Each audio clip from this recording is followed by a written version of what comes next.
Pemirsa, sejumlah personil gabungan yang terdiri atas unsur TNI Polri, Basarnas maupun BPBD Kabupaten Buleleng bersiaga penuh di kawasan Pelabuhan Laut Celukan Bawang Buleleng. Posko terpadu bahkan sudah dibangun di kawasan Pelabuhan Laut Celukan Bawang terkait musibah KRI Nanggala 402. Berdasarkan pantauan di lokasi khususnya seputaran kawasan Laut Celukan Bawang, sejumlah petugas baik dari unsur TNI Polri, Basarnas, dan BPBD Buleleng masih bersiaga untuk menunggu perintah lebih lanjut dari pihak berwenang. Sejumlah armada seperti bot, perahu karet milik Ditpolrut Polda Bali maupun Basarnas dan sarana pendukung lainnya disiagakan.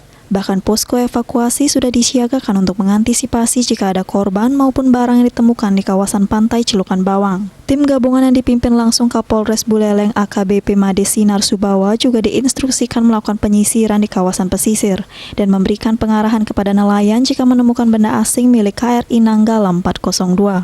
Segera melaporkannya kepada petugas. Skema patroli juga sudah disiapkan oleh tim gabungan di kawasan Laut Utara Bali. Komang Yuda, Bali TV.